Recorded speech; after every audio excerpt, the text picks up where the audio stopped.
የቅናት ዛር ምዕራፍ 3 የገና ጾም ከመግባቱ በፊት መልሱና ቅልቅሉ በሁለቱም ቤት ተዘጋጅቶ የህይወትና የሰማይነህ ቤተ ዘመዶች ተቀላቀሉ።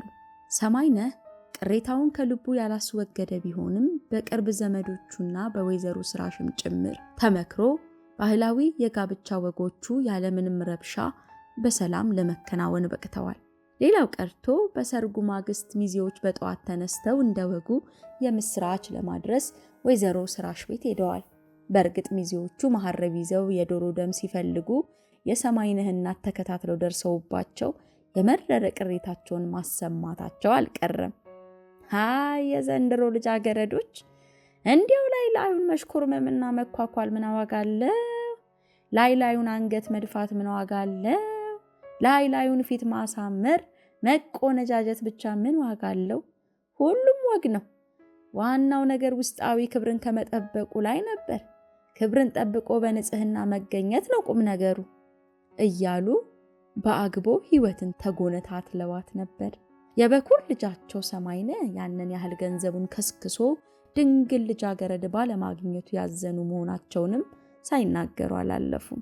ሆኖም ያው እሳቸውም እንደ ሰማይነህ ንዴታቸውን እንዲቋቋሙት በቅርብ ዘመዶቻቸው ተመክረው ሆዲፍጀው እያሉ ከህይወት ዘመዶች ጋር ተቀላቀሉ። ህይወት በጫጉላ ቤት ውስጥ በሰነበተችባቸው ቀናት አብራቸው ከምትኖራቸው ሰዎች ውስጥ ወዳጅ ጠላቷን ለይታ ለማወቅ ችላለች። ከቅርብም ሆነ ከሩቅ ከሚመጡ ሰዎች ውስጥ አብዛኞቹ የሚሰነዝሩት አስተያየት የቅናት ይመስላል። ሁሉም የሚነግሯት የሰማይነህ ሀብት ተጋሪ በመሆኗ እድለኝነቷን ነው። ሰዎች በከፍተኛ ደረጃ ገንዘብን እያመለኩ የመጡበት ጊዜ መሆኑን ለመታዘብ በቅታለች። ሴት ሚዜዎቿ ሳይቀሩ የሰርጉ ዕለት ማታ ሰማይነህ እንዴት እንደጨቀጨቃት ስትነግራቸው በቅናት ሲቃጠልና ሲጨስ ቢኖር አንቺ ምን ቸገረሽ? እግዚአብሔር ሀብቱ መሃል አስገብቶ ቁጭ አርጎሻል። ከሱ መጥቶ ሊፈታሽ ከፈለገ ሀብቱን እኩል ለኩል እንዲያካፍልሽ ፍርድ ቤት ትገትሪዋለሽ። አሁን ጸጥ ብለሽ መቀመጥ ነው ያለብሽ የሚል ምክር ነበር የሰጧት። ሀብቱን እያየችና ሆዷን እየሞላች ፍቅርና ሰላም በሌለበት ቤት ውስጥ መንፈሷ ተርቦ የመኖርን አስፈላጊነት ግን የህይወት ልብ አልተቀበለውም። ሰማይነህ ቤት ውስጥ የምትኖረው በሌሎች ቁጥጥርና ጥበቃ ስር መሆኑን በተዘዋዋሪም ቢሆን ማወቋ ደግሞ ብሶቷን አባብሶታል። እናቱና ሁለት ወንድሞቹ ከሰማይነህ ጋር አብረው ነው የሚኖሩት። አባቱ አቶ ሽብሩ መርሻ ገና በጎልማሳነት ዘመናቸው በድንገተኛ ህመም ስለሞቱ የመጀመሪያ ልጅ እንደመሆኑ መጠን ቤተሰቡን የማስተዳደሩ ኃላፊነት የወደቀው በሰማይነህ ላይ ነበር። አባቱ ጊዜውና ገበያው ሰምሮላቸው ባይከብሩበትም የታወቁ የወርቅ አንጥረኛ ነበሩ። ሰማይነህም ይህንኑ ሙያ ወርሶ ቤተሰቡን በማስተዳደር እየኖረ እድሉ ሲፈቅድለት ንግዱ በጣም ዳብሮ ከበረ። ቤተሰቡንም ከኪራይ ቤት አውጥቶ አሮጌው አውሮፕላን ማረፊያ አሁን የሚገኝበትን ሰፊ ቦታ በመግዛት የተንጣለለ ቪላና ሰርቪስ ቤቶች ሰርቶ ይኖሩ ጀመር። ጊዜና አጋጣሚ ረድቶት ከወርቅ ስራው በተጨማሪ ገንዘቡ እየመራው በተለያየ የንግድ አቅጣጫ በመግባቱና ብዙ አይነት ጨረታዎች በማሸነፉ እንደ ሮኬት ተተኩሶ በአዲስ አበባ ከተማ ውስጥ በገንዘብ ብዛት ከሚነገርላቸው ቱጃሮች አንዱ ለመሆን በቅቷል። ትምህርቱን በልጅነቱ አቋርጦ ወደ ስራ ስላዘነበለ ከ6ኛ ክፍል መዝለል አልቻለም። ቅጡን ባጣ የንግድ ሁኔታ የከበሩ ሰዎች እንደሚሉትም ትምህርትና ገንዘብ አይዋደዱም። ከ10 ዲግሪ 1 ግሮሰሪ እያለ ከትምህርት ጋር ተጣልቶ ቀረ። ለዚያችም ለ6 ክፍል ያቃጠላት የልጅነት ጊዜው ሳትቆጨው አልቀረችም። የሂሳብ ስሌት ስለተማረባት ብቻ ይጽናናል። እናቱ ወይዘሮ ትርፌ በሻህ በእድሜያቸው ወደ 70 ዓመት የተጠጉ ቢሆንም በኑሮ ምቾት ምክንያት ገና የ50 ዓመት ሴት ወይዘሮ ይመስላሉ። ቀይ ፊታቸው ቢጨማደድም ወዛቸው እንዳለ ነው። አይናቸው በደንብ ያያል። ጆሮአቸው አጣርቶ ይሰማል። እግራቸው ያለ ምርኩዝ ይራመዳል። በአብዛኛው ሰው የሚጠሩት የሰማይነህ እናት በሚል ስም ነው።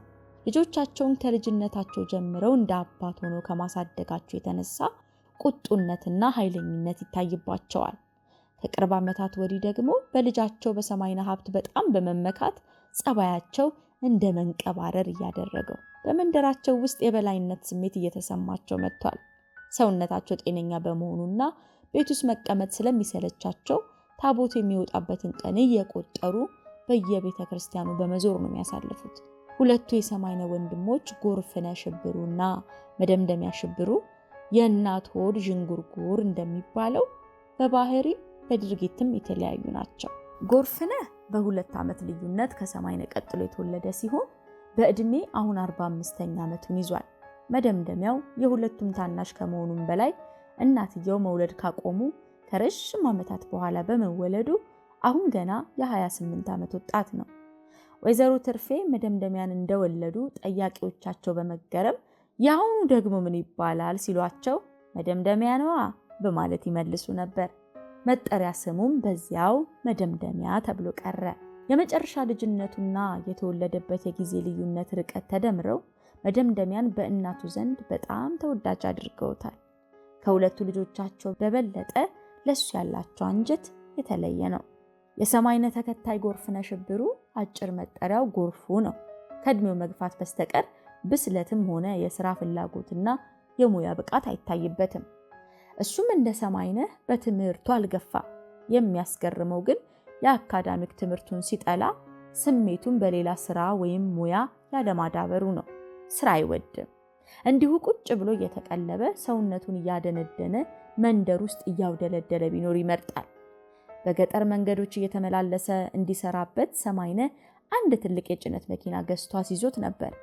የማይረቡ ምክንያቶች እየፈጠረና መኪናውን በእንዝላልነት እያበላሸ ከጥቅም ውጭ አድርጎት በመጨረሻ በኪሳራ ተሽጧል።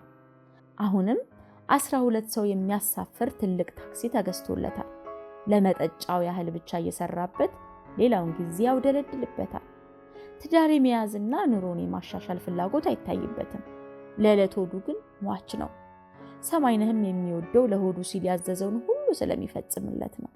እንደ ወንድም ብቻ ሳይሆን እንደ ቦዲጋርድ ሊያገለግለውም ይሞክራል። እንደ ሰላይ ሆኖ የሰማይነህን ምቀኞችና ተቀናቃኞች ለመጠበቅ ይሞክራል። እንደ አቃጣሪነትም ይዳዳዋል። ውሸቱንም ሆነ እውነቱን ወሬ ለቃቅሞ ስለሚያመጣለት ሰማይነህ ይቀርበዋል። ስንፍናውንና ዝርክርክነቱን ባይወድለትም ወንድማዊ ታማኝነቱን ይመካበታል። ከቤታቸው ውስጥ የትምህርት ፍቅር ያደረበት ትንሽዮ መደምደሚያ ብቻ ነው። በግል ጥረቱ ዩኒቨርሲቲ ገብቶ በሶሺዮሎጂ ተመርቆ የመጀመሪያ ዲግሪውን አግኝቷል። አሁን ደግሞ ሰማይነህ እየከፈለለት ለሁለተኛ ዲግሪው ሶሻል አንትሮፖሎጂ ያጠና ነው። ለ1 ዓመት ያህል ከሰማይነህ ጋር በንግድ እንቅስቃሴ ውስጥ ገብቶ መስራት ጀምሮ ነበር። ሆኖም ለእውቀት ባለው ጉጉት ስራውን ትቶ ትምህርቱን መቀጠሉን መርጧል። ከሁለቱም ታላላቅ ወንድሞች ጋር አብዛኛውን ጊዜ በአስተሳሰብ ያለመግባባት እየተፈጠረ ግጭት ውስጥ ይገባሉ። ሁለቱንም ለገንዘብ ብቻ የሚኖሩ ፍጡራን አድርጎ ስለሚወስዳቸው ይንቃቸዋል። በትምህርት ላይ የሚያሳዩት ጥላቻ ያናድደዋል። እምነት፣ እውነትና ፍቅር በውስጣቸው ስለሌለ ይዘልፋቸዋል። ታናሽ ታላላቆቹን ሲዘልፍ እየገሰጹ ታላላቆቹም ትንሹን ቁልቁል እንዳይጫኑት እየተከላከሉ መሃል ሆነው አስማምተዋቸው ለማኖር የሚሞክሩት እናትየዋ ናቸው። ሕይወት ስዩም ትዳር የጀመረችው እንዲህ አይነት ግቢና ቤተሰብ ውስጥ ነው። የቤት ችግር የለም። ለሁሉም ለየብቻቸው ክፍል ተሰጥቷቸዋል። የግቢው ስፋት ገና ሌላ ቤት ያስጨምራል። ከፊት ገጽታው በእብነ በረድ የታነጸው ቪላም ውስጡ ምርጥ በሆኑ የወለል ምንጣፎች፣ የሳሎን ጌጣጌጦችና የቤት ዕቃዎች የተሞላ ነው። በተለያዩ አበቦች የተሞሉት የአትክልት ቦታዎች መንፈስን ይማርካሉ። በተለይ ጠዋት ሕይወት የመኝታ ቤት መስኮት ከፈት አድርጋ ስትመለከታቸው አይኖቿን ከመሳባቸውም ሌላ ጥዑም መዓዛ ወደ አፍንጫዋ እየመጣ የገነትን ስሜት ይፈጥርባታል። እንዲህ በተሟላ ግቢና ቤት ውስጥ በሚስትነት ስትኖር በሌሎች ጥበቃና ቁጥጥር ስር መሆኗንም ከዕለት ወደ ዕለት እያወቀች መጣች። የሰማይነህ እናትና ተከታይ ወንድሙ ጎርፉ እንቅስቃሴዋን ሁሉ በአይነ ቁራኛ እንደሚከታተሉ ታዝባቸዋለች። ጫጉላ ቤት ውስጥ ሆና የእያንዳንዳቸውን ጸባይና ሁኔታ ለማጥናት ችላለች። እናቱና ጎርፉ የሰማይነህን ፊት እየተከተሉ የሚለዋወጡ፣ እሱ ሲቆጣ የሚቆጡ፣ እሱ ሲስቅ የሚስቁ፣ እሱ ሲያኮርፍ የሚያኮርፉ መሆናቸውን ተረድታለች። ሰማይነህን ለማስደሰት በሷም ላይ እነዚህን የጸባይ መለዋወጥ አሳይተዋል። ሕይወት ከግቢው የምትወጣበት ጉዳይ ካለ ጎርፉ እየተከተለ እንደሚያጅባት በግልጽ ተነግሯታል። ይህም የቁም እስር አይነት ጥበቃ መሆኑን ሕይወት አላጣችውም። በጸባዩም ሆነ በአቀራረቡ የተስማማት ታናሽ ወንድማቸው መደምደሚያ ብቻ ነው። ጫጉላ ቤት ውስጥ ሆና ብቸኝነት እንዳይሰማት እየቀረበ ሲያጫውታት፣ የምታነበው መጽሐፍ ሲያመጣላትና ባነበበችው ጉዳይ ላይ ሲያወያያት የልቡን ንጽህና ለማወቅ ችላለች። ሐሳቧን ልታካፍለውና ሊያዳምጣት የሚችል ለወደፊትም የምትመካበት ሰው እሱ እንደሚሆን ለመገመት ብዙ ጊዜ አልወሰደባትም። የሰርጋቸው ቪዲዮ ክር ታርሞና ቅንብሩ ተጠናቆ አንድ እሁድ ቀን ቤተሰቡ ሁሉ ተሰብስቦ ይመለከተው ጀመር። ወይዘሮ ስራሽም ከቤተሰቡ ጋር ቪዲዮን አብራ እንድታይና በሰበቡም እንድትጫወት ተጋብዛ ስለነበር አለባበሷን አሳምራ መታ ተሰይማለች። በሰርጉ ዕለት የነበረችው እያንዳንዷ እንቅስቃሴ በቪዲዮ ካሴት ተቀርጻ በመቅረቧ ሁሉም ይህን የቴክኖሎጂ ዘመን እያደነቁ የሰርጉን ዕለት አስታውሰው እየፈነደቁ በቪዲዮ ውስጥ ራሳቸውን ይፈልጉ ነበር። ሰማይነህና ህይወትም የራሳቸውን የሙሽርነት ስዕል እየተመለከቱ በዕለቱ ልብ ያላሉትን አንዳንድ ሁኔታ ሁሉ እያስተዋሉ የተጋባዡን መስተንግዶ እየገመገሙ በተመስጦ ቆዩ። በቤት ውስጥ ንግግር የተከለከለ ይመስል ሁሉም ጸጥ ረጭ ብሎ አትኩሮቱን ወደ ቪዲዮ አድርጎታል። በመስታወቱ ሙሉ ለብቻዋ የህይወት ምስል ቦግ ብሎ ሲቀርብ ያን ዕለት እኮ የኔ ልጅ ልዕልት ነበር የመሰለችው በማለት ወይዘሮ ስራሽ ተነፈሰች። እግረ መንገዷን የዝምታውን አየር ሰብራ ጨዋታ መክፈቷ ነበር። እኔስ አላት ሰማይነህ ፈጥኖ። አንተም ልዑል ነበር የመሰልከው። ምን ነው እንዲህ ንፉግ ሆንሽ? ንጉስና ንግስት ብታስመስይን ምን ነበረበት አለና ቀላለደ። ሰርጉም ሀገር ጉድ ያለለት እጹብ ድንቅ ነበር። ያገኘኝ ሰው ሁሉ የሚነግረኝ በአድናቆት ነው ብላ ሰማይነህን ሞቅ ሞቅ አደረገችው። የሰማይነህ እናት ድጋፋቸውን በመስጠት ራሳቸውን ባውንታ ነቀነቁ። ሰማይነህም ራሱ ትክክል ነው እንደማለት ኮራ ብሎ ደረቱን ነፋ አድርጎ ተቀመጠ። ሆኖም ኩራቱና ጨዋታው ብዙ አልቆየም። ድንገት ሰማይነህን የሚያስቆጣ ነገር ተከስቶ ሰውነቱ በአንዴ ለዋወጠ። ይሄውልሽ እንግዲህ ወይዘሮ ስራሽ የልጅሽን ጉድ ተመልከች አለ። የፊልሙን እንቅስቃሴ በርቀት መቆጣጠሪያው አንድ ቦታ ላይ አቁሞት ወጣቶች ህይወትን ሲሰናበቷት ያሳያል። አንደኛው ወጣት ቆዳ ጃኬት የለበሰ በጨዋታ ብዛት ፊቱ በላብ እንደተጠመቀ በደስታ ሰክሮ የሙሽሪቷን ጉንጮች ግጥም አድርጎ ሲስም ይታያል። ውይ በሞትኩት! ያ ዘሪሁን አይደለም እንዴ? የወንድሜ ልጅ እኮ ነው። እህቱ ስላገባችለት በደስታ የሚሆነው ጠፍቶታል አለች ወይዘሮ ስራሽ። የሰማይነህ አመጣጥና ቁጣ ቢገባትም ጥርጣሬው ከንቱ መሆኑን በተዘዋውሪ መናገሯ ነበር። ታዲያ ዘመድስ ቢሆን ይህን ያህል ቅጥ ማጣት ለምን ያስፈልጋል አለና ፊልሙን አሳለፈው።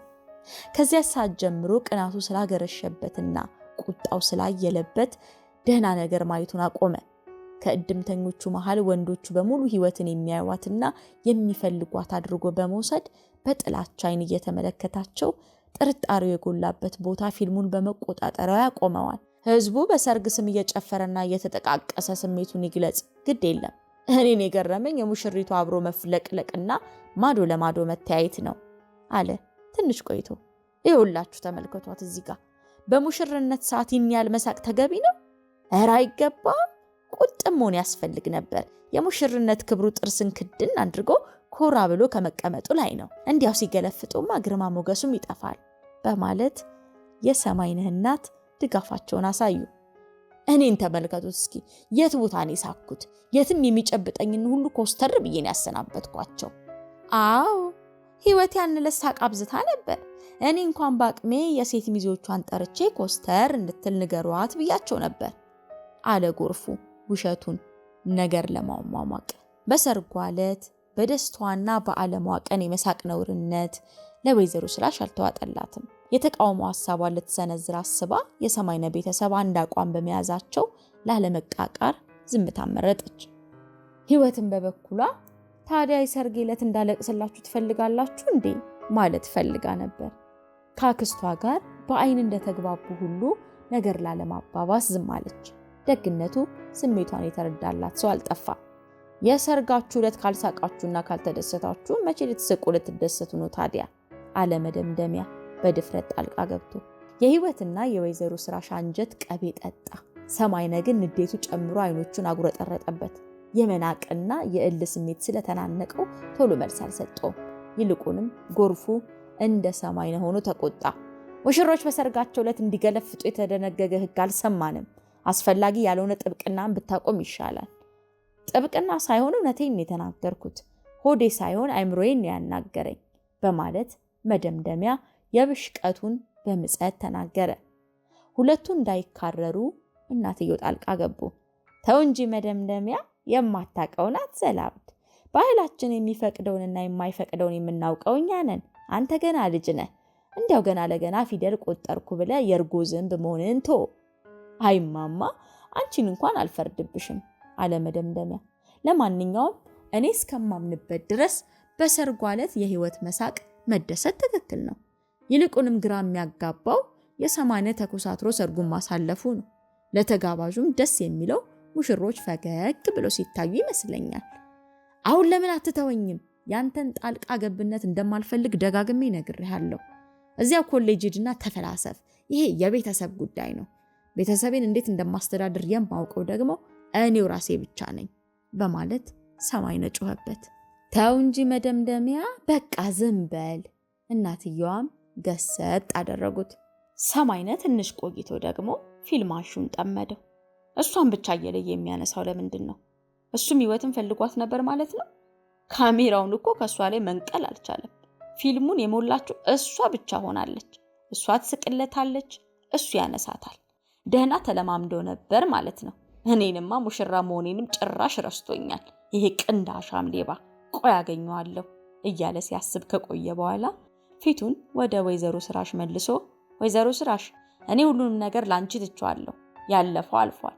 ለወደፊቱ ግን ያለፉት ስህተቶች እንዳይደገሙ ምክር መስጠት ያስፈልጋል እያለ በሰርጉ ዕለት የተፈጠረውን ቅሬታ በቪዲዮ ውስጥ ማየቱ አገርሽቶበት ከተነጫነጨ በኋላ መደምደሚያው እንዲያምር ለወይዘሮ ስራሽ ውስኪ ከፍቶ የራት ግብዣ አደረገላት። ከግብዣው በኋላ ለልጇ ምክር ቢጤ ለመስጠት ወይዘሮ ስራሽ ህይወትን ይዛት ወደ መኝታ ክፍል ለብቻቸው ገቡ። መኝታ ክፍላችሁ እንዴት ያምራል ባካችሁ! ከውበቱ ደግሞ የስፋቱ። እኔ መቼም ሰፊ መኝታ ክፍል በጣም ነው የምወደው። አልጋው ራሱ ይዟችሁ ቁልቁል የሚሰምጥ ይመስላል። ምቾቱ የዘላለም እንቅልፍ ሳያስወስድ አይቀርም። ጠዋት የምትነቁት በቀስቃሽ መሆን አለበት እያለች ወይዘሮ ስራሽ መኝታ ቤታቸውንና መታጠቢያ ክፍላቸውን ካደነቀች በኋላ በሹክሹክታ ወደ ቁም ነገሩ ገባች። ምንድነው ሰማይነህ እንደሚነጫነጨው? ያን ዕለት ይቅርታ አልጠየቅሽውም እንዴ? አልጠየቅኩትም፣ አስፈላጊም አልመሰለኝም። እሱም ከኔ በፊት ሴት ያውቃል አይደለም እንዴ? ላለፈ ነገር ምን ይቅርታ መጠየቅ ያስፈልጋል? አለቻት ህይወት ድርቅ ብላ። እንደሱ አይደለማ ህይወቴ፣ እናንተ ጥሩ ዘመን ላይ ተወልዳችሁ ነው እንጂ ድሮ ሴት ልጅ እንደ አይነቱን የመብት ክርክር ለመግጠም አቅሙም ስልጣኑም አልነበራትም። ዋናው ነገር የወንዶቹን ልብ ማራራት መቻል ነው። ልጅ አትሁኝ እንጂ ህይወቴ። አየሽ፣ ሰማይነህ አሁን የሚቀናውና የሚነጫነጨው ልቡ ተረጋግቶ ባንቺ ላይ እምነት መጣል ስላቃተው ነው። ወጣት ስለሆንሽ ገና ውጭ የምታይ ሊመስለው ይችላል። ታዲያ አንቺ ዘዴኛ ሆነሽ እንደ ጸባዩ ብትይዡና ቃሉን ብትፈጽሚለት እንኳን ንብረቱን ቀርቶ ህይወቱን አሳልፎ ይሰጥሻል። ከንግድ ድርጅቶቹ መሃል አንዱን በስምሽ ያደርግልሻል፣ ወይም ወርቅ ቤቱን አንቺ ተቆጣጣሪ ይልሻል። አይማዬ፣ እኔ ሁሉም ነገር ቀርቶብኝ ነፃነቴን ባይነፍቀኝ ደስ ይለኝ ነበር። መሃል መርካቶ ውዬ ወርቅ ቤቱን ልቆጣጠር ቀርቶ ከዚህ አጥር ግቢ ብቻዬን እንደወጣ እኮ አይፈቅድልኝም። ስለሚቀና ነዋ። ወንዶች ሲቀኑ የራሳቸውን ጥላ እንኳን አያምኑ። ደግሞ ሰማይነህ ቢቀና አይፈረድበትም። አንቺ ገና ወጣት ነሽ፣ ቆንጆ ነሽ። ወደ አደባባይ ብቅ ስትይ ፈላጊሽና ተመልካችሽ ብዙ ሊሆን ይችላል። እኔም እሱን ቦል ለአንድ አፍታም ከዓይን እንድትርቅ አልፈቅድልሽም። እስረኛ ሆነሽ ተቀመጪ ነው እንደምትይኝ ማዬ? አይደለም፣ አመኔታ እስኪጥልብሽ ድረስ እንደ ጸባዩ አስታሚው ነው የምልሽ። አንድ ልጅ ከወለድሽለት በኋላ ፍቅሩ ወደ ልጁ ስለሚከፈል ቅናቱ እንዳሁኑ አይሆንም። የልጁ እናት በመሆንሽ ብቻ አምንሻል። እስከዚያው ድረስ ግን የሚልሽን ሁኚ፣ የሚጠላብሽን ተጠንቀቂ። አንድ የሚጠላብሽን ነገር ይህንን ሳቅሽን ነው። ቢያንስ በሱ ፊት ጥርስሽን ከርነሽ መቀመጥ እንዴት ያቅትሻል? እሺ አለችና ህይወት ሳታስበው ሳቀች። እኮ አሁን ምን እያረግሽ ነው? ውይ የኔ ነገር ለካ ስቄያለሁ። ታዲያስ ይሄ ነው ሰማይነህን የሚያናድደው። ድሮኑ እንዳልስቅ አርገሽ ብታሳድጊ ኖሮ አሁን አልቸገርም ነበር። በልጅነቴ ስቄ ተጫውቼ እንዳድግ ፈቀድሽልኝ። አሁን ደግሞ በአንድ ጀንበር ራሴን መለወጥ ያስቸግረኛል። ሁሌ ልጅነት የለማ። አሁን እኮ አንቱ የምትባይ ሴት ወይዘሮ የኮራሽ የቤት እመቤት ነሽ። ዋናው ነገር ማሰብ ያለብሽ ደግሞ ከዘላቂ ጥቅምሽ አኳያ ነው። ሰማይነህ ከአንቺ አልፎ ለሁላችንም የሚተርፍ ባለጸጋ ነው። አያያዝ ብቻ ነው የሚያስፈልገው። ተመልከች እስኪ ይህን መሳይ ሰፊ ግቢና የተንጣለለ ቪላ ማን ያገኘዋል? የተደረደሩት መኪናዎች እኮ ከእንግዲህ ያንቺም ንብረት ናቸው። ሽቅብ ሳትወጪ ቁልቁል ሳትወርጂ ሳትደክሚ የዚህ ሁሉ ንብረት ባለቤት መሆን ማን ያገኘዋል? ሀብቱንና ምቾቱን እያሰቡ ጸባዩን መቻል ያስፈልጋል። ኦፍ እንዴት ያናድዳል አለች ህይወት በከፊል አክስቷን እያዳመጠች፣ በከፊል በራሷ ሀሳብ ውስጥ ስትዋዥ ቆይታ። ምኑ አለቻት አክስተየዋን በንቃት። ተሟልቶ ያለመገኘቱ ነው። ከዚህ ሁሉ ሀብት ጋር ጤናማ ፍቅር ቢኖረንና እኔና ሰማይነህ ቆንጆ ኑሮ እንኖር ነበር። ሰውነቴን በቅናት ከሚመለከተውና ከሚከታተለው በፍቅር ቢቀርበውና ቢያቅፈው ለራሱ ደስታ አግኝቶ ለኔም ሰላም ይሰጠኝ ነበር። እኔ መቼም ከፍቅር በላይ ምንም ነገር ያለ አይመስለኝም። አይሞኝት፣ እሱ የወጣትነት ህልምሽ ነው። አሁን ይልቅ እኔ የምመክርሽን አድምጪ። በጊዜሽና በውበትሽ ተጠቀሚበት። ጸባይሽን አሳምረሽ የመኪናዎቹን ቁልፍ በእጅሽ አስገቢ፣ የቤቶቹን ቁልፍ ተረከቢ። ከተማው ውስጥ ከሚታዩት የደመቁ ወይዛዝርትና በሽንጣም መኪና ከሚንፈላሰሱት ቆነጃጅት አንዷ እንድትሆኚ እድሉ ተመቻችቶልሻል። ተጠቀሚበት። ለኔ መኩሪያ ሁኚኝ። ወንድን በዘዴ ከያዙት በቁጥጥር ስር ማዋል ይቻላል፣ እመኚኝ ካለቻት በኋላ ለጥሎሽ የመኪና ቁልፍ እንደተላከላት ድንገት አስታውሳ ለመሆኑ መኪና መንዳት እየተማርሽ ነው ወይንስ ዝም ብለሽ ተቀምጠሻል ስትል ጠይቀቻት። መማር ጀምሬያለሁ። ሆኖም እስረኛ ስለሆንኩ በአጃቢ እየሄድኩ ነው መማረው። አጃቤ ወንድምየው ጎርፉ ነው። ወደፊት መኪና ራሴ መያዝ ስጀምርም ያለ አጃቢ የሚለቀኝ አይመስለኝም። ምናልባት መኪና የተፈቀደልኝም በሰሌዳ ቁጥሩ እንቅስቃሴ ለመከታተል ይሆናል አለች፣ አንዴም እየሳቀች አንዴም እያዘነች። ምንም ይሁን አንቺ ብቻ እድሉን ተጠቀሚበት። ወይዘሮ ስራሽ ስትናገር ከልቧ ነው። ግንባሯን ኮስተር አድርጋ ንግግሯን አጣፍጣ ይሄ ሲሳይ ከእጃቸው እንዳይወጣ የተቻላትን መከረቻት። የራሷን ፍላጎት በልጇ ውስጥ ለማየትም ከፍተኛ ጉጉት አድሮባታል። በአማትነቷ የሚቀርቡላት ስጦታዎችም ገና ካሁኑ በሐሳቧ ይታዩዋታል። ምክሯ በህይወት ልብ ውስጥ ዘልቆ መግባት ያለመግባቱን ለማረጋገጥ በሚጥር አስተያየት ትኩር ብላየቻት። ህይወት ገጽታ ላይ የሚነበበው ነገር ግን ቅሬታ ነበር። በመጨረሻ ተሰናብታት ከመሄዷ በፊት ጥቂት ከባድ ቃሎች ጨመረችላት። 2 ነገሮች ልብ በይልኝ። ከሰማይነህ ጋር ብትፋቺ ባል እንደማታጭ አውቃለሁ። ነገር ግን ለሁለተኛ ባል የምትቀርቢው ፈት ተብለሽ ስለሚሆን ደረጃሽን በጣም ዝቅ ያደርገዋል፣ ውበትሽን ይቀንሰዋል፣ ክብርሽን ያኮስሰዋል። ሁለተኛ ነገር ደግሞ ይህ ዕድል በድጋሚ ላይገኝ ይችላል። ይህንን ውበት ይዘሽ ከድሃ ባል ጋር ስትታከኪ የምትኖሪበት ምክንያት አይታየኝም። ህይወት ባዶ ክፍል ውስጥ ብቻዋን ቀርታ በሐሳብ ዋዠቀች። አክስቱ ያሳደገቻት እንድትስቅ፣ እንድትጫወት፣ ነፃ እንድትሆን አድርጋ ነበር። ባሏ ደግሞ አሁን ነፃ እንድትሆን አይፈቅድም። ታፍና እንድትኖር ይፈልጋል። በአንድ ህይወት ውስጥ ራስን ስንት መለዋወጥ ይቻላል አለች በሐሳቧ።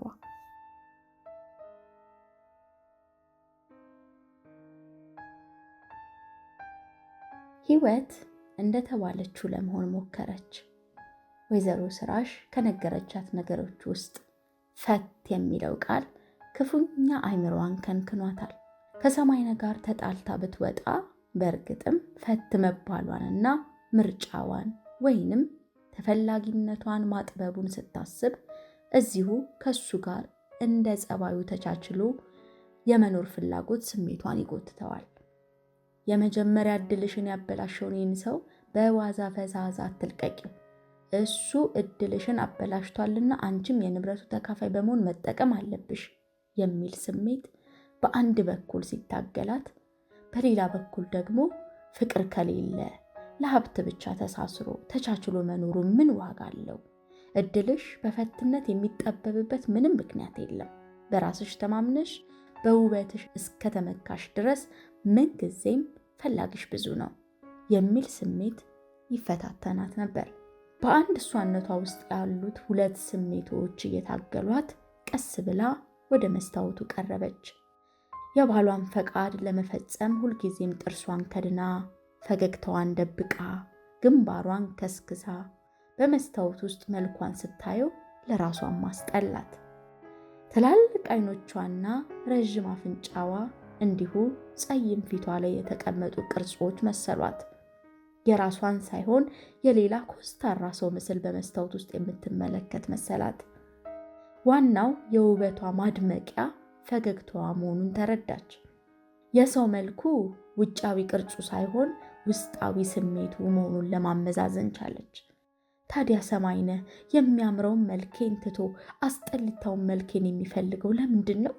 ይሄ የበሽታ መሆን አለበት፣ ወይንም ቅናት የሚሉት ነገር ራሱ በሽታ መሆን አለበት ብላ ሰማይነህን ቅናት እንዴት እንደሚያደርገው ስታስብ ሳቋ መጣባት። ጥርሶቿ ገለጥ ብለው ፈገግታዋን በመስታወት ውስጥ አሳዩአት። አዎ የኔ ትክክለኛ መልኬ ይሄ ነው አለች በልቧ። ይህን ሁሉ የምታስበው መታጠቢያ ቤቷ ውስጥ ሆና ነበር። ሰማይነህ በጠዋት ተነስቶ ፂሙን ተለጫጭቶና ልብሱን ለባብሶ ወደ ስራ ለመሄድ ተዘጋጅቷል። እንደ ልማድ ሆኖ አየሩ ሞቅ እስኪልላቸው ድረስ ሁለቱም ቁርስ አይበሉም። ዛሬ ልብስ ሰፊ ቤት መሄድ እፈልጋለሁ አለችው ህይወት ከመታጠቢያ ቤት እንደወጣች። ለምን አለ ሰማይነህ እንደተኮሳተረ። ያንን ለጥሎሽ የላክልኝን የቀሚስ ጨርቅ ለማሰፋት አስቤያለሁ። ምን አይነት ቀሚስ ነው የምታሰፊው? የጊዜውን ፋሽን ነዋ። ለአንተ ብነግርህ አታውቀውም። አጭር ነው ወይስ ረዥም? በጣም ረዥም ቀሚስ ነው፣ ቁርጭምጭሚቴ ድረስ የሚደርስ እሱ ነው አዲሱ ፋሽን። ሰማይነህ ደስ አለው። አጭር ቀሚስ አሰፋለሁ ብትለው ኖሮ ቤታቸው ውስጥ በጠዋት ጦርነት ሊነሳ ነበር። እንኳን የራሱ ሚስት ሌሎች ሴቶችም አጭር ቀሚስ ሲለብሱ አይወድም። በተለይ ከጉልበታቸው በላይ አጣብቂኝ ጉርድ የሚለብሱ ሴቶች ሲመለከት ደሙ ይፈላል። ከህይወት ጋር የተገናኘበት ወቅት የረዥም ቀሚስ ፋሽን የሰፈነበት በመሆኑ ፈጣሪውን አመሰገነ። በአጭር ቀሚስ ተጣብቃ ጭኗንና ባቷን ለአደባባይ አጋልጣ ወጣት አዛውንቱ አይኑን ተክሎባት ቢመለከት ምን ይውጠው ነበር? ወንዶቹ አይናቸውን እንዲነቅሉ በየደረሰበት ጦርነት ከሚገጥም ይልቅ ቀድሞውንም ህይወት አጭሩን እንዳትለብስ ማገዱን ይመርጥ ነበር። ይህንን ፋሽን ባለመከተሏ ሚስት ኋላ ቀር ነች የሚለው ቢኖር ገደል ሊገባ ይችላል። እስካሁንም የህይወትን የልብስ ሳጥን ስላልፈተሸ ነው እንጂ አጠገቧ እሳት አንድዶ የሚያቃጥላቸው በርካታ ጉርድ ቀሚሶች ሊኖሩ ይችላሉ።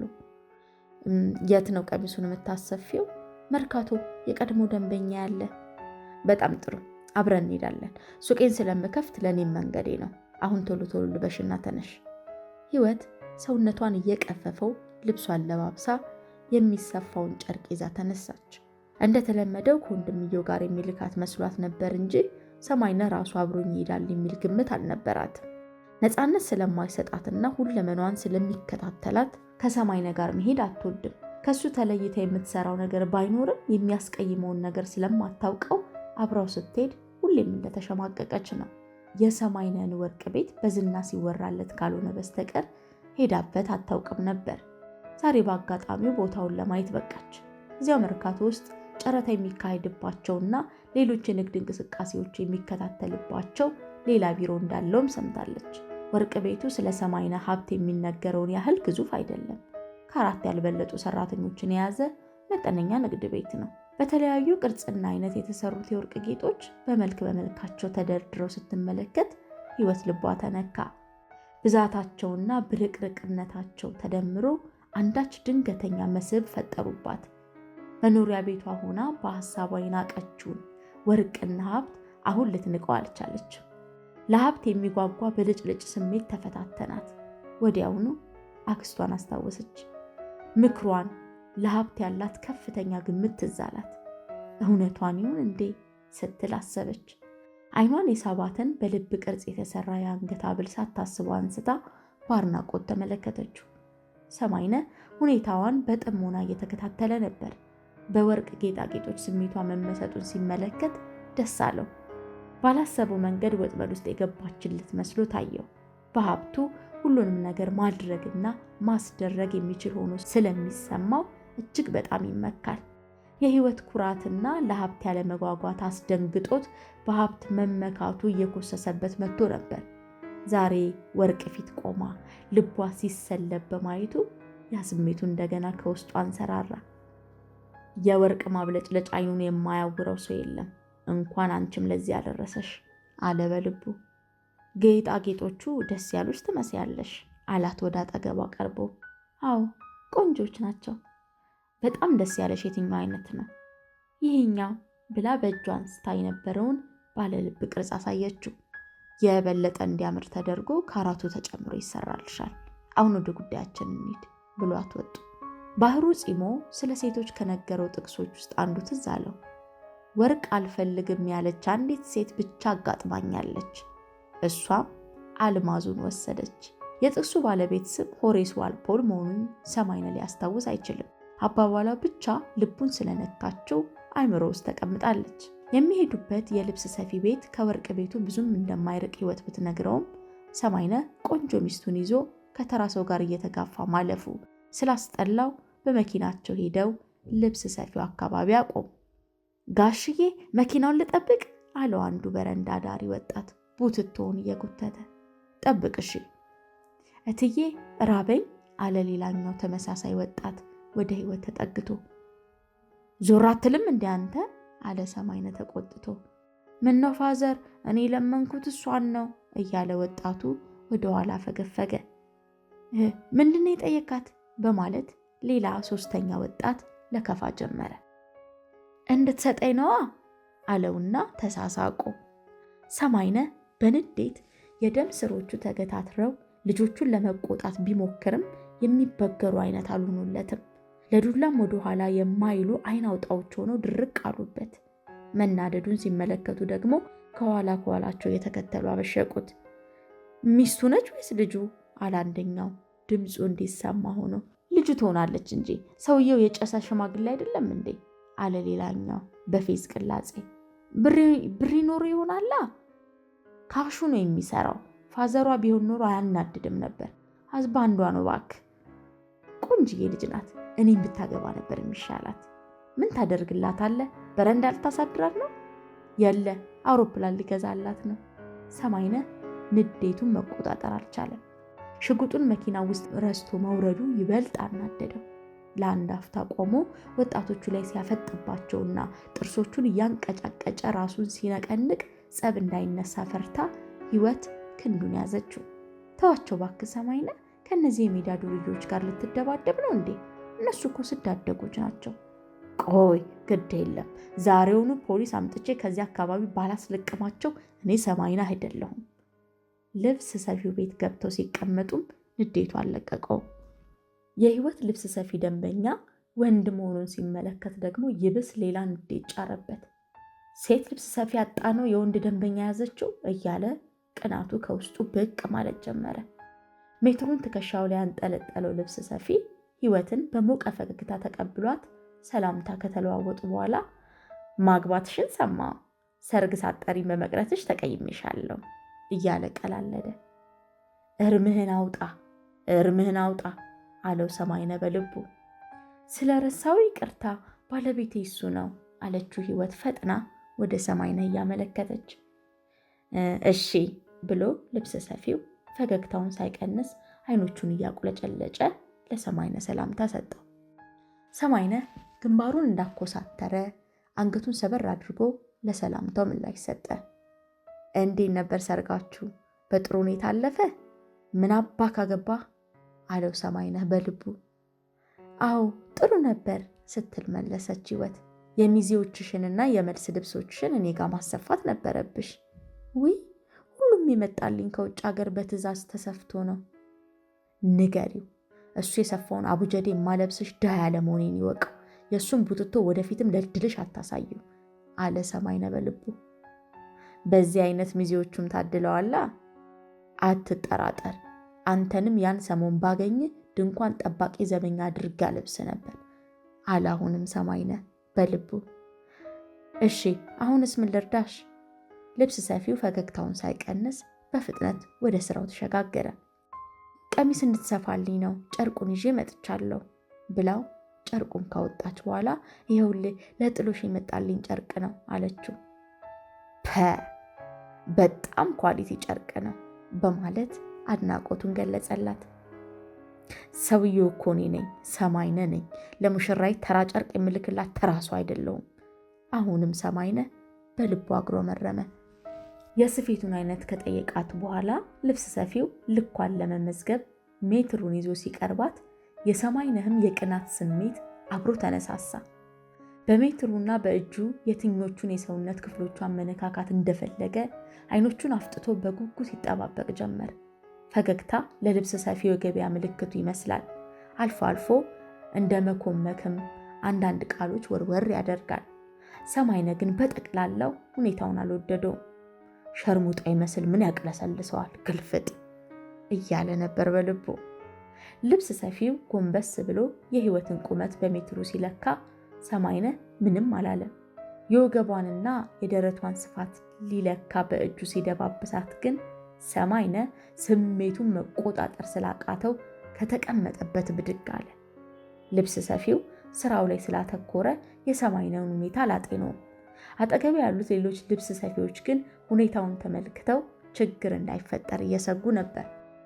ጓደኛቸውን በአይን ጥቅሻ ለማስጠንቀቅ ቢሞክሩም እሱ ግን ቀና ብሎ አላያቸውም። እጅ ቢያርፍ ይሻላል አንተ ወራዳ ልክስክስ። ሰማይነህ አንበሳ መስሎ ቆሞ በሆዱ ቢያኩተመትም ስላልሆነለት አይኖቹን አጉረጥርጦ የተንጎራደደ የውሸት ሳልሳለ። እንደገናም አንገቱን ወደ በሩ ወጣ አድርጎ አክታውን በረዥሙ ተፋ። ህይወት ቀና ብላ ስትመለከተው የፊቱን መለዋወጥ ስላጤነች ልቧ በድንጋጤ መዝለል ጀመረ። ጸብ እንዳይፈጠር ፈርታ በልቧ ጸለየች። ውይ አምላኬ፣ ደግሞ ምን ይሆን ያስቀናው? አመለካከቱ የጤና አይመስልም። ወንድም ጤና የለህም እንዴ? በማለት ትዕግስቱ አልቆ ልብስ ሰፊው ላይ አንድ የጮኸበት። አቤት፣ ምን አጠፋው ጌታዬ? አለ ልብስ ሰፊው ደንግጦና ሁኔታው ግር ብሎት። እጅን ከሰውነቷ ላይ ብታነሳ ይሻላል፣ ውርደት እንዳይከተል እንደታዘዘው አድርጎ ሜትሩን ሰበሰበ። ከብብቷና ከጡቷ ምን ጉዳይ አለ? የምትሰፋላት ቀሚስ እንጂ ካፖርት አይደለም። ሙሉ ቀሚስ እንድሰፋላት ስላዘዘችኝ እኮ ነው። እንዲያም ቢሆን መለኪያው ሜትሩ ነው እንጂ እጅህ አይደለም። ሜትሩን በእጄ ካላስኩት እንዴት መለካት ይቻላል ጌታዬ? ስራህን ትተህ አይኖች ፈዘው ጡቶቿን ስትመለከት ያላየው መሰለ? አይቻለሁ። ተሳስተዋል ጌታዬ፣ መቼም አይኖችን ጨፍኜ ልለካት አልችልም አለና ሁኔታው አስገርሞት ሳቋ መለጠው። ጥርስ ይርገፍ። ተው እንጂ አይሳደቡ፣ ትልቅ ሰው አይደሉም እንዴ? ህይወት በመሃል ቤት ተጨንቃ ሞተች። አስፈላጊ ያልሆነ ግጭት በመፈጠሩ እያዘነች ኧረ በእናታችሁ ታገሱ፣ ምን አይነት የተረገመ ቀን ነው ዛሬ፣ እባካችሁ ተው ትላለች በደፈናው። እንሂድ በይ አንቺ ነሽ ያዋረድሽኝ ብሎ ሰማይነህ እሷው ላይ አፈጠጠባት። ህይወት ጨርቋን ሰብስባ ለመሄድ ሲነሱ ልብስ ሰፊው ገበያው በመበላሸቱ ቅር ብሎት ሊያባብላቸው ፈለገ። በህይወት ዙሪያ የተሽከረከረ ደጋግሞ የለካትና ሆን ብሎ ስራ ያበዛው ሞቅ ያለ ክፍያ ለመጠየቅ ነበር። ጭራሹኑ ጥሎ መሄዳቸው አናደደው። ለነገሩ መለካቱን ጨርሼ ነበር እኮ አላቸው እንደ መቅለስለስ እያደረገው። የዛሬውንማ ጨርሳል፣ ገና ደግሞ ለፕሮቫ ቀጥራት ልትደባብሳት ያምራል ብሎት በንቀት አይን ከተመለከተው በኋላ የሰው ሚስት ማባለግ የለመዳችሁ ጋጥ ወጦች መሆናችሁን አውቃለሁ በማለት ሁሉንም ሰድቧቸው እየተንጨረጨረ ወጣ። ክብርን ብትጠብቅ ይሻላል አንተ ቅሌታ አለው ልብስ ሰፊው ተከትሎት ወጥቶ። ንዴት ሲጀምረው ያ ሁሉ ፈገግታና መቅለስለስ በአንድ ጊዜ ከፊቱ ላይ ጠፋ። ይህ ሰውዬ ምን ነካው? ደህናም አልነበር እንዴ? እዚያ ላይ ሰፈር ወርቅ ቤት አለው እኮ። እረ የታወቀ ሀብታም ነው አላቸው ሌላኛው ልብስ ሰፊ ከመሃል። ከዚህ በኋላ ሌሎቹም እየተቀባበሉ ይተርቡት ጀመር። ብር ልቡን አሳብጦት ይሆናላ። ይሄ መቼም የጤንነት አይመስለኝም። ልጅቷ ይቺ መሆኗን አላወቅኩም እንጂ በቅርብ ቅልጥ ያለ ሰርግ ደግሶ ማግባቱን ሰምቻለሁ። እሷ ግን ነፍስ የሆነች ልጅ ነች። ከሱ ጋር አትሄድም። ፈርዶባት እዚህ ፋራ ላይ ወደቀች። ብሩ ይሆናል ይሳባት። ገንዘብ ካለ በሰማይ መንገድ አለ ይባል የለ? መሆን አለበት እንጂ በእድሜውም አይመጣጠኑም። አየ እንደዚህ የሚቀናው እኩያው ስላልሆነች ይሆናል። ለነገሩ እንኳን ቁንጅናዋም ያስቀናል።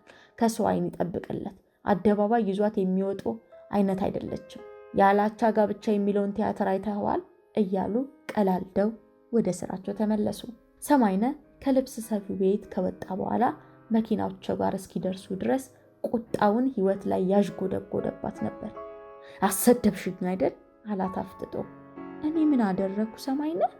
በልመና ድምፅ ልታግባባው ሞከረች። ሴት ልብስ ሰፊ አተሽ ነው እዚህ ጋጠወጥ ጎረምሶች ጋር ያመጣሽኝ?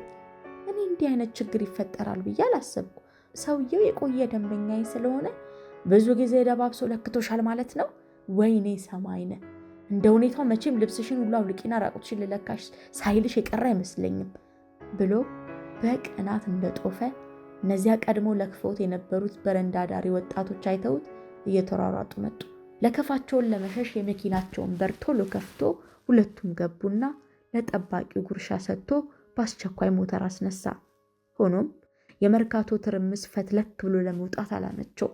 ዱርዮቹ የመኪናውን መስታወት ከበው በሰማይነህ እያሾፉ ህይወትን ሳንቲም ግፊ እንጂ አሏት። አውቃ እንዳላየቻቸውና እንዳልሰማቻቸው ለመሆን ሞከረች። ኬክ የሆነች ልጅ፣ ያውም ቸኮሌት ኬክ! ይችን ፀጉሯን ላጨት አድርጎ ጥፍሮቿን ነቀል ነቀር አድርጎ መግመጥ ነበር እያለ አንደኛው ለሌሎቹ የፀጉር አለጫጨቱን፣ የጥፍር አነቃቀሉን፣ አጎራረሱን በትርኢት መልክ ያሳያቸዋል። እንደ ጭራቅ ይለዋል ሌላኛው። ህይወት በሁኔታቸው ተገርማ ሳቋን መቆጣጠር አልቻለችም። የሰማይነህን ንዴት ባትዘነጋውም ሳቋ አሸንፏት ገንፍሎ ወጣ። ሆኖም ሳቋን ከመጨረሷ በፊት የሰማይነህ ቡጢ መንጋ ጭላዋ ላይ ሲያርፍ ተሰማት። ቡጢው ወዲያውኑ ጥርሷን አስከደናት። የተመታችበትን ቦታ በእጇ ይዟ አንገቷን አቀረቀረች።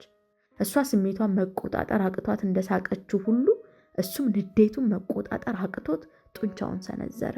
ንዴቱ እስኪበርድለት ድረስ ምኗ ላይ እንደመታት እንኳ ዘወር ብሎ አላያትም። ዝም ብሏት መኪናውን ከሰዎች ጋር እያታከከ ለመውጣት ይታገል ጀመር። ዱርዬዎቹ የሰማይነህን ድርጊት ወዲያውኑ ቀርተው እዚያው እርስ በርስ ይቀላለዱበት ጀመር። ቅናት እንዴት ያደርጋል! እንደኚህ ሰውዬ ያደባድባል፣ በቡጢ ጥርስ ያስከድናል። እኔ ልሳቅ አንተ ምታኝ፣ መጀመሪያ በፍቅር ወስውሳ አስቀናኝ። ሰማይነህ እንደምንም መኪናውን አውጥቶ ፈትለክ ሲል ጋሽዬ በረሩ በቅናት ሰከሩ እያሉ እያፌዙበት እስከ ተወሰነ መንገድ ድረስ ተከትለው ሸኙት። ወደ ቤታቸው ተመልሰው የውጭ በር እስኪከፈትላቸው ድረስ ህይወት ካቀረቀረችበት ቀን አላለችም።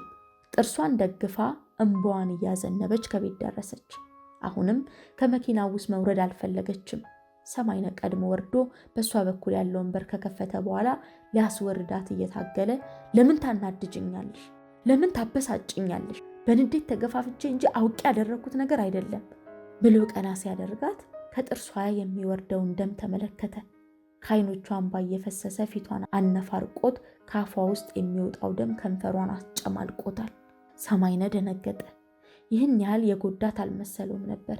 ፊቷ የዚያች የሚያውቃት ህይወት ሳይሆን የሌላ ሰው ፊት መስሏል። ከህመሙ ሌላ እልህ ስለተናነቃት ህይወት ሰውነቷን ግትርትር አድርጋ እያለቀሰች ከመኪናዋ አልወርድ ብላ አስቸገረችው። ዘበኛውን ጠርቶ ለሁለት ግራና ቀኝ ተሸክመው ወደ መኝታ ክፍሉ አስገቧት። የሰማይነህ እናት ጭንቅላታቸውን ይዘው እየጮሁ ወይኔ ልጄን፣ ምን ሆናችሁ? ምን ነካችሁ? የመኪና አደጋ ነው? ኧረ ምንድን ነው እያሉ ገቡ። አትጩሂ፣ ቀስ በይ፣ ምንም አልሆንም፣ ስላናደረችኝ ትንሽ ገጨት አድርጊያት ነው አላቸው ሰማይነህ። መጀመሪያ በመኪና ግጭት ሰማይነህም የተጎዳ መስሏቸው ተደናግጠው ፊቱ ላይ ጭረት እየፈለጉ ነበር። ነገሩን ካወቁ በኋላ ስሜታቸው ቀዝቅዞ ታዲያ ጎዳሃት እንዴ?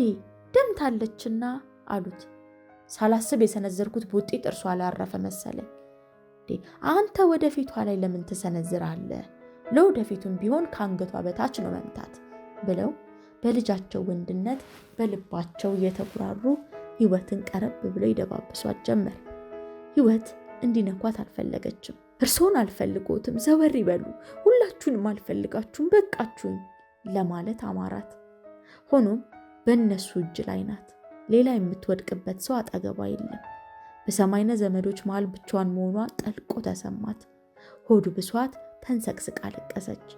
ታይ በቃሽ፣ አታልቅሺ ልጄ፣ እሱም ለክፋት ብሎ አይደል፣ ሰይጣን በመሃላችሁ ገብቶ ነው እያሉ የሰማይነህ እናት ሲያባብሏት ሰራተኞቹ ውሃና ፎጣ አምጥተውላቸው ደሟን እየጠራረጉ ፊቷን አጠቡላት። እኔ ልሂድና ሐኪም ላምጣ ብሎ ሰማይነህ እናቱን ወደ ውጭ ከጠራቸው በኋላ አምልጣችሁ ከግቢ እንዳትወጣ ተጠንቀቁ፣ አጠገቧ ሆናችሁ እንቅስቃሴዋን ተከታተሉ፣ ከአጠገቧ አትራቁ በማለት አስጠንቅቋቸው የመኝታ ቤቱን ስልክ ወዲያውኑ ነቅሎት ሄደ። መኪናውን አስነስቶ የውጭውን በር ሲወጣም ለዘበኛው ተመሳሳይ ማስጠንቀቂያ ሰጠው። በእነሱ ብቻም አልተማመነም። በእንዲህ አይነቱ ጉዳይ ላይ በጣም የሚመካበትን ወንድሙን አዘውትሮ ታክሲ በሚሰራበት መንገድ ላይ ፈልጎት ነገረው። ጎርፉ ትዕዛዙን በደስታ ተቀብሎ በፍጥነት ወደ ቤት ሄደ። ሐኪሙ ብዙ ጊዜ ከሰማይነ ቤት የማይጠፋ ወዳጁ በመሆኑ ያለምንም ማንገራገር የእርዳታ መስጫ መሳሪያዎቹን ይዞ ተነሳ። እንደ አጋጣሚ በክሊኒክ ውስጥ የእሱን እርዳታ የሚፈልግ ታካሚ አልነበረም። የሰማይነ አገላለጽ ህይወት ራሷን ስታ እንደወደቀች አድርጎ ስለነበር መኪና ውስጥ ከገቡ በኋላ አጥብቆ ጠየቀው። በወደቀችበት ጊዜ ወደ ጭንቅላቱ አካባቢ ተመታ ይሆን? ድንጋይ ወይም ብረት ነገር አግኝቷት ይሆን? ሰማይነ በውሸቱ መቀጠል እንደማይችል በመገመት እውነቱን ነገረው። ወድቃ አይደለም እባክህ፣ እኔ ነኝ የመተዋት። መንገድ ላይ ትንሽ ያለ መግባባት ተፈጠረና እጄን ስሰነዝር ወደ አገጯ አካባቢ አገኘዋት። ጥርሷም ደምቷል። ሐኪሙ ሳቁ መጣበት። የአደጋውን መቅለል ስለገመተ ድንጋጤው በአንድ አፍታ ወደ ቀልድ ተለወጠ። ምን ነው? ምን ነካችሁ? ገና ፊርማችሁ እንኳ ሳይደርቅ ሙሽርነታችሁ 2 ወር ሳይሞላው አዲስ ሙሽሮችን ሰይጣን ይፈታተናቸዋል መሰለኝ። መላእክት የሰርጉ ዕለት ብቻ ሆይ ሆይ ብለው አጨብጭበው ሁለቱን አገናኝተው ስለሚሄዱ ከዚያ በኋላ በሙሽሮች ጣሪያ ስር የሚያንዣብበው ሰይጣን ነው። የሚገርም ነገር ነው። ሰማይነ የሐኪሙን ቀልድም ሆነ የፌስ ንግግር አልወደደውም። በልቡ በእኛ መሃል ስለተፈጠረው ግጭት አንተ ምንም አያገባም፣ አርፈ መርፌን ብትወጋ ይሻላል፣ የቤቴን ችግር የማውቀው እኔ ነኝ እያለ ነበር። የመኝታ ክፍሉ በር ተከፍቶ ሰማይነ እና ሐኪሙ ሲገቡ ህይወት የመጣውን ሰው ለማወቅ ከአንገቷ ቀና አለች። ጎርፉና እናቱ አጠገቧ ቆመዋል።